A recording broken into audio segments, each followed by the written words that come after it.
At 3 degrees Celsius of global heating, climate change cannot be insured against, covered by governments, or adapted to. This means no more mortgages, no new real estate development, no long-term investment, no financial stability. The financial sector as we know it ceases to function, and with it, capitalism as we know it ceases to be viable. The only solution was to cut fossil fuel burning or to capture the emissions, he said, with everything else being a delay or distraction. He said capitalism must solve the crisis, starting with putting its sustainability goals on the same level as financial goals. Here's the flaw in what this gentleman is saying.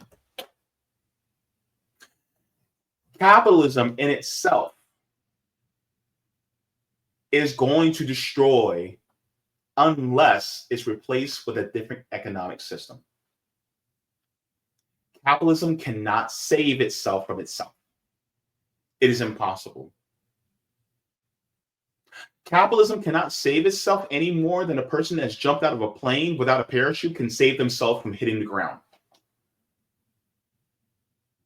You can try to swim through the air, you can try to run up, but eventually, slap. You're roadkill. Capitalism cannot save itself. It's jumped out of the plane already. It has no parachute. There's no way. Absolutely not. So saying that, oh, well, capitalism just needs to shift things around. No. Capitalism in itself is inherently exploitative. So therefore, it exploits the planet. When it exploits the planet, and guess what? Once the planet gets exploited enough, it's going to run out. Or it's going to shake us off. And that's exactly what's going on right now. It's no secret that right now we're going through a climate crisis as we speak. Some people will say, oh, that's not true, when in reality, you see the intensifying of the storms. You see the drastic changes between weather, right? Colder winters, hotter summers. Everything's incongruent. Everything's cattywampus right now. But there was an article that came out that actually talked about how climate change will destroy capitalism. This is something interesting that I saw that I wanted to get into. So let's go over this article, and I'm going to give my thoughts, and we'll see how it pans out and what they say. So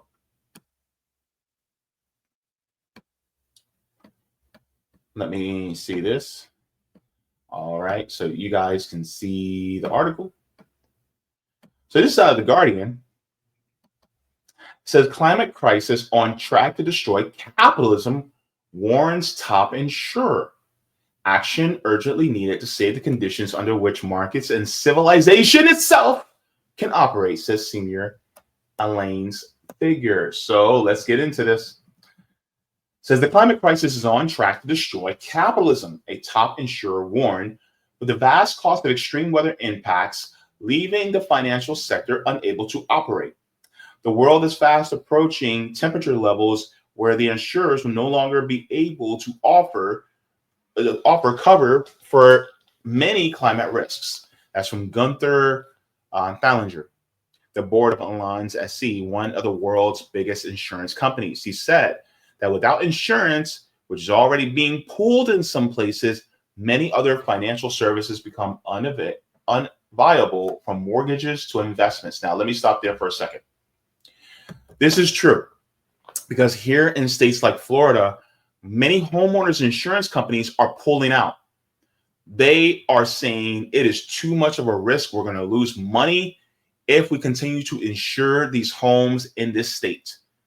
And so now, and I talked about this before. I talked about this weeks ago about the insurance crisis that's contributing to the housing crisis, where a lot of people just cannot afford insurance, homeowners insurance, because our hurricanes that are going to be coming this year are going to be more intense.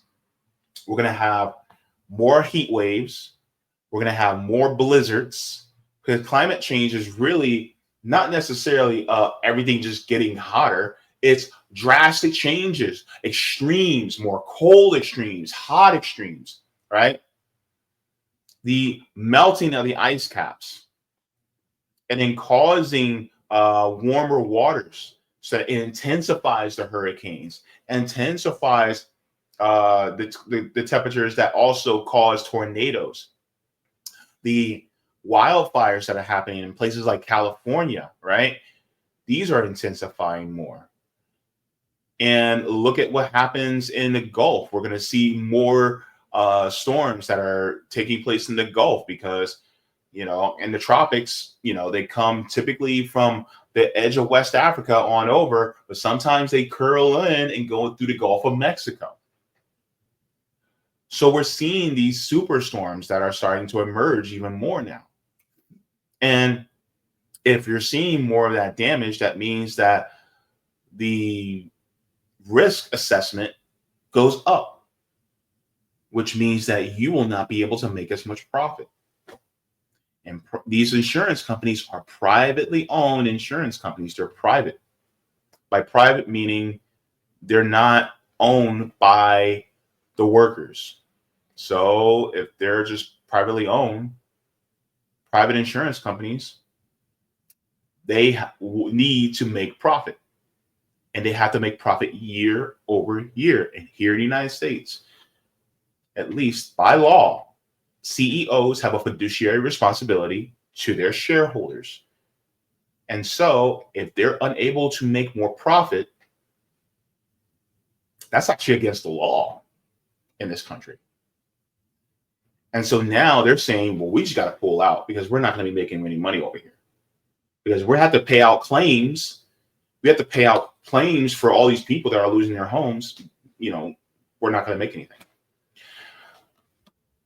So that's part of the climate crisis that they're talking about here. Global carbon emissions are still rising, and current policies will result in a rise in global temperature between 2.2 degrees Celsius and 3.4 degrees Celsius above pre-industrial levels. The damage at 3 degrees Celsius will be so great that governments will be unable to provide financial bailouts, and it will be impossible to adapt to many climate impacts. Thallinger is also the chair of the German company's investment board. That was previous CEO of Allianz Investment Management. Says the core business of the insurance industry is at risk management. It has long taken the dangers of global heating very seriously.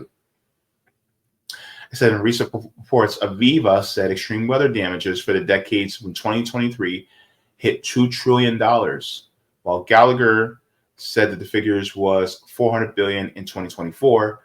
Zurich said that it was essential to hit net zero by 2050. Thallinger said that the good news is that we already have the technology to switch from fossil combustion to zero emission energy. The only thing missing is speed and scale. This is about saving the conditions under which markets, finance, and civilization itself can continue to operate. Nick Robbins, the chair of the Just Transition Finance Lab at the London School of Economics, said that this devastating analysis from global insurance leader sets out not just the financial, but also the civilizational threat composed by climate change. It needs to be the basis for a renewed action, particularly in the countries of the global south. The insurance sector is a canary in a coal mine when it comes to climate impacts. I would disagree with this. The insurance company is a canary in a coal mine. No. It would be the people living in the areas that are the canaries in the coal mine. Because they're the ones. They're going to be the climate refugees that have to move northward in order to be able to survive. You think the immigration crisis is bad now? Wait till we start having more climate refugees coming through our borders and saying, we ain't got no time to go through the legal routes anymore. We're busting through these walls because we're not going to die because you guys want to have us go through the proper channels. And on top of that, a lot of our government is to blame of what's going on in the climate crisis. So therefore, it's like you guys caused this crisis. So break the door down.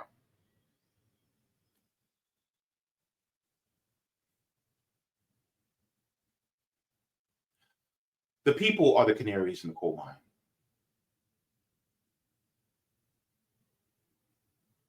It's not the companies. Why are we humanizing companies? It's weird. Corporations are not people. Says the argument set out by Thallinger in a LinkedIn post begins with the increasingly severe damage being caused by the climate crisis. Heat and water destroy capital. Flooded homes lose value. Overheated cities become uninhabitable. Entire asset classes are degrading in real time. We are fast approaching temperatures levels 1.5 degrees Celsius, 2 degrees Celsius, 3 degrees Celsius, where insurers will no longer be able to offer coverage for many of these risks. The math breaks down. Premiums required the premiums required exceed the people or companies can pay. This is already happening. Entire regions are becoming uninsurable. He cited companies ending home insurance in California due to wildfires. Thallinger said it was a systemic risk, threatening the very foundation of the financial sector, because a lack of insurance means other financial services become unavailable. This is a climate-induced credit crunch. This applies not only to housing, but to infrastructure, transportation, agriculture, and industry. The economic value of entire regions, coastal, arid, wildfire-prone, will begin to vanish from the financial ledgers. Markets will reprice rapidly and brutally. This is what climate-driven market failure looks like. Continues, says, no government will realistically be able to cover the damage when multiple high-cost events happen in rapid succession. As climate models predict, Australia's disaster recovery spending has already increased sevenfold between 2017 and 2023. The idea that billions of people can just adapt to worsening climate impacts is a false comfort. That there's no way to adapt to temperatures beyond human tolerance. Whole cities built on floodplains cannot simply pick up and move uphill. Remember when what is his name? Squeaky voice. Ben Shapiro said, I need to move uphill. Like, what? Not everybody can do that. And that's part of the problem, right? It's going to get so bad that a lot of these countries won't be able to backstop, won't be able to provide any type of financial assistance for people to rebuild. And we're not just talking about homes, we're talking about businesses, we're talking about vital infrastructure. We're talking about the destruction of our wetlands. We're talking about the destruction of ecosystems. And so this is really going to be breaking it down because of the climate crisis. But the thing is like, it's capitalism's reason as to why the climate crisis is in place in the first place. Capitalism is the reason. Because not we, but they, the owner class, believe in a system that requires infinite growth on a planet with finite resources. Right? I'll give you an example. This big ass bag of popcorn, see how big it is? It's compared to my head. I got a big head. This big bag of popcorn, yeah, it'll last me a while. But unfortunately, with a big bag of popcorn like this, it doesn't last forever. It's not going to last forever. Why is it not going to last forever? Because it is finite. Meaning it has its limits. This planet, the resources are finite. It has its limits. Even the sun is finite. It may last us a few more million years, a few million more years, but it's still finite until it starts to collapse within itself and becomes, a red giant, and expands, and then it starts to collapse in on itself.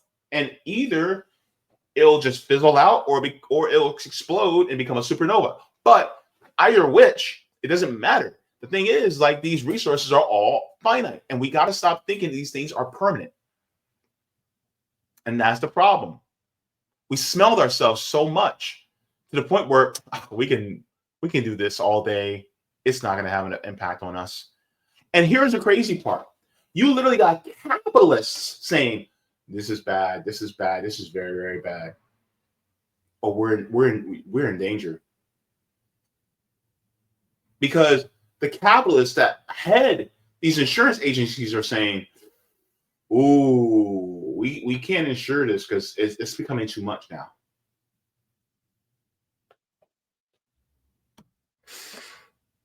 The scam, they can't even run the scam of being a private insurer.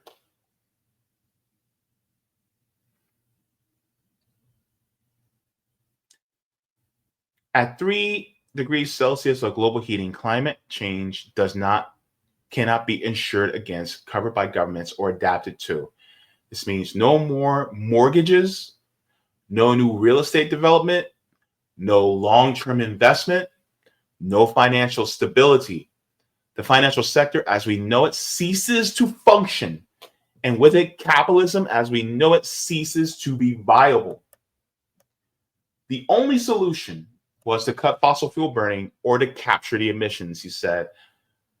With everything else being a delay or distraction, he said capitalism must solve the crisis, starting with putting its sustainability goals on the same level as financial goals. Here's the flaw in what this gentleman is saying. Capitalism in itself is going to destroy unless it's replaced with a different economic system. Capitalism cannot save itself from itself. It is impossible. Capitalism cannot save itself any more than a person that's jumped out of a plane without a parachute can save themselves from hitting the ground. You can try to swim through the air, you can try to run up, but eventually, slap. You're roadkill. Capitalism cannot save itself. It's jumped out of the plane already. It has no parachute. There's no way. Absolutely not. So saying that, capitalism just needs to shift things around. No. Capitalism in itself is inherently exploitative. So therefore, it exploits the planet. When it exploits the planet, and guess what? Once the planet gets exploited enough, it's going to run out. Or it's going to shake us off. And that's exactly what's going on right now. So we're at a crossroads where we either have to do one of two things. Either keep capitalism going or die. But there is a third option. There's a third option. But people like Ballinger's not going to like it. It's a different economic system where the workers own the means of production and distribution. Where we have a central planning model where you don't have corporations and small groups of people that own the economy. And that economy is now planned around the caretaking of people and environments. And so then we start to build social safety nets for the people, as well as big, large, huge climate contingency plans in order to stave off the climate change. It's called socialism. That's the only way that's going to save us. And there's no in between. Oh, well, maybe we can do a little bit of capitalism. No. Saying we can have a little bit of capitalism is saying, well, I can have a little bit of poison in the water. No, baby. No, it doesn't work that way. Capitalism thrives on exploitation. We're not going to accept just a little bit of exploitation. No. Get that out of your head. It doesn't work that way. right? Because guess what? Capitalism will go, okay, we were able to do it with a little bit of poison in the water. Can we do it a little bit more? A little bit more? A little bit more? A little bit more? And then guess what? You got a full cup of poison. And then what happens? Because that's how capitalism works. A little bit more exploitation, a little bit more exploitation, a little bit more exploitation. And then guess what? Everybody suffers. Everybody dies. That's how it works. Because guess what? Guess what we did back in the 1930s, right after the stock market crashed? Then we got ourselves into a war. And then instead of all the money going up to the top, they said, all right, well, let's not do as much poison in the water. So then they did a little bit less poison. And so people were able to grow. Look, the working class, particularly the white working class, they grew. Chia. And then they moved out into the suburbs. They started having more, they had a lot more kids. That's why we had the baby boom, right? They were able to have pensions and save for retirement, and the life expectancy went up, and all these different things. But then guess what? The companies, the corporations said, well, can we exploit a little bit more? Can we exploit a little bit more? So everything went. And now we're getting to the point where it's like, oh my God, we overexploited ourselves into a corner. And so now you see, this is what happened. Because they knew about climate change way back then. The fossil fuel companies knew, but they kept it hidden. They kept it locked away. Why? Because they wanted to keep that exploitation going. They wanted to keep that adding more poison to the water, because they thought, well, we got time. And now they're out of time. That's the problem. Capitalism is not going to save us. Capitalism was never meant to save us. Let's finish up this article.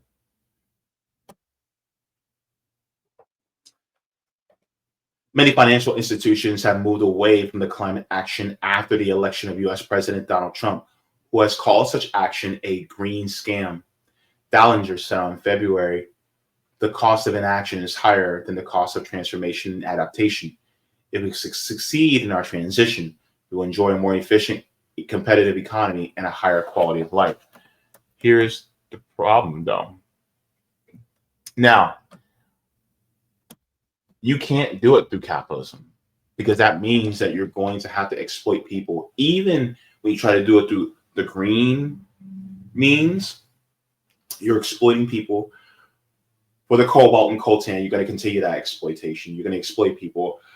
For the lithium, you're going to exploit people, within your own territory. You're going to exploit people, instead of having wars over oil, we'll start having wars over lithium,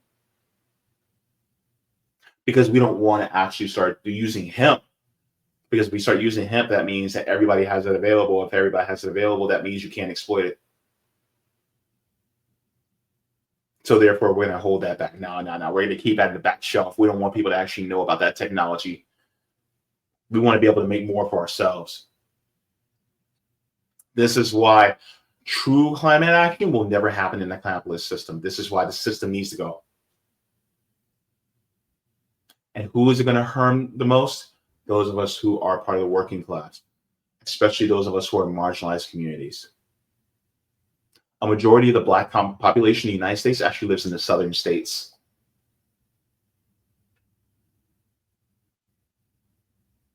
A lot of us are in North Carolina, South Carolina, Alabama, Louisiana, Mississippi, Florida, Texas.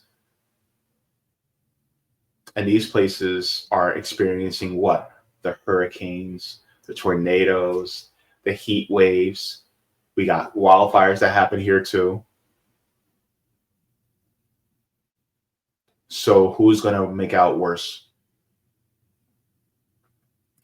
So this is why it is important for us to focus more on the climate crisis. I want to share this as well.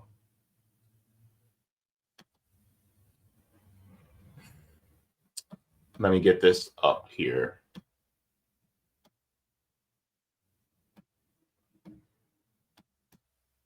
All right. So I'm going to share the screen really quick because I want you guys to hear this too. This is a Black woman in Chicago, and she's talking about the pollution and environment in the Black community. Let's go.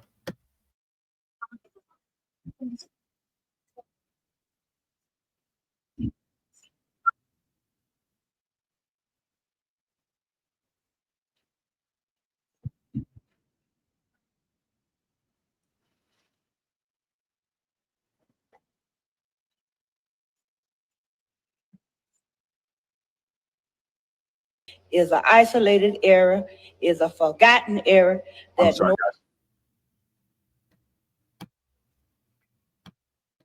You live in Orchid Gardens in the middle of all of the expressways and chemical plants and sludge drying beds.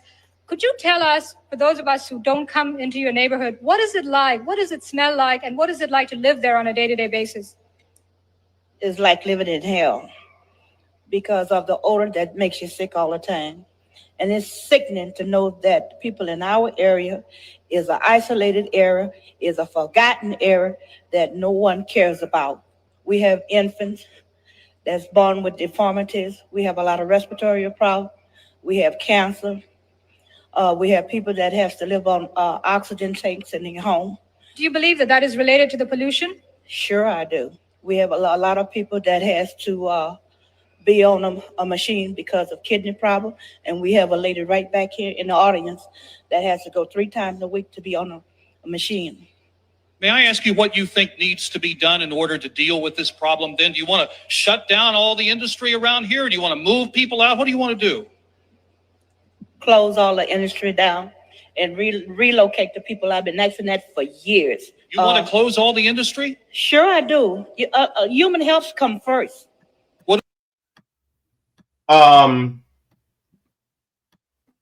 What she said.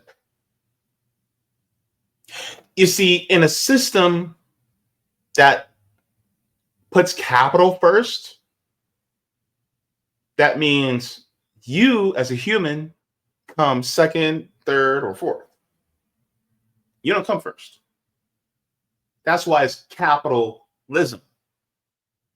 Now, and socialism is focused on the society, on the human beings within that society. So therefore, who would come first?